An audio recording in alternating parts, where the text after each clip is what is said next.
গাছ, নদী, পাহাড়, কুয়াশা, বৃষ্টি ছাড়া যেমন সূর্য তার নিজস্ব দৃষ্টিনন্দন শৈল্পিক জাদু তৈরি করতে পারে, ঠিক তেমনি অধ্যবসায় ও পরিশ্রম, একগ্রতা জয় করার অদম্য বাসনা ছাড়া সফলতা অর্জন করা সম্ভব নয়।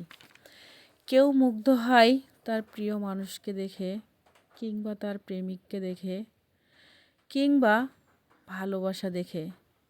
আমি মুগ্ধ হই সবুজে ঘেরা প্রাকৃতিক দৃশ্য দেখে। প্রাকৃতিক দৃশ্য আমার খুবই ভালো লাগে। বারবার হারিয়ে যেতে চাই মন পাগল করা সবুজেই প্রাকৃতিক দৃশ্য দেখে। যখন মনটা খারাপ হয়ে যায় তখন আমি ছুটে যাই সবুজে ঘেরা প্রাকৃতিক দৃশ্যের মাঝে। সবুজের মাঝে গেলে নিজেকে অন্যরকম মনে হয়, মনকে উৎফুল্ল হয়ে যায় সবুজে ঘেরা প্রাকৃতিক দৃশ্যের মাঝে গেলে। এটা দেখতেছেন দৃশ্যটা, এটা হচ্ছে আমাদের শৈলকুপা কুমার নদীর চর, যেখানে ছোটোবেলায় অনেক খেলা করেছি।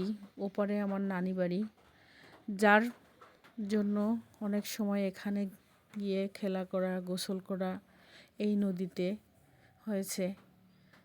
স্মৃতি বিজড়িত করার জন্য, ক্যামেরায় বন্দি করার জন্য আমি গিয়েছিলাম এই সুন্দর সরলা সবুজ প্রাকৃতিক দৃশ্যের মাঝে, যেখানে গেলেই হারিয়ে যায় মন।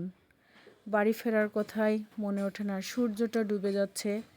এখানে কৃষকরা অনেক ফসল ফলায়, পেঁয়াজের দানা, ধানের চারা।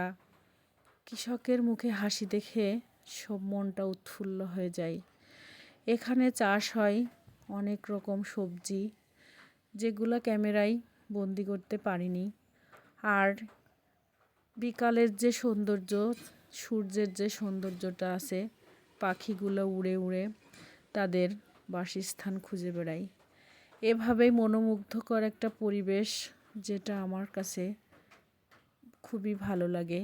বারবার ফিরে যেতে মন চাই ক্যামেরায় বন্দি করার জন্য। তাই মনটাকে শান্ত করার জন্য গিয়েছিলাম এই প্রাকৃতিক সবুজ দৃশ্যের মাঝে। যাই হোক, খুবই সুন্দর একটা দৃশ্য লেগেছিল আমার কাছে। হয়তো আমি ভালোভাবে করতে পারিনি। সবাই ভিডিওটা দেখবেন, কেমন হয়েছে সেটা জানাবেন। আর সবাই সবার পাশে থাকবেন, ভালোবাসা দিয়ে এগিয়ে যেতে পারবো, সফলতা নিশ্চিত। সবাই ভালো থাকুন, সুস্থ থাকুন। আল্লাহ হাফেজ।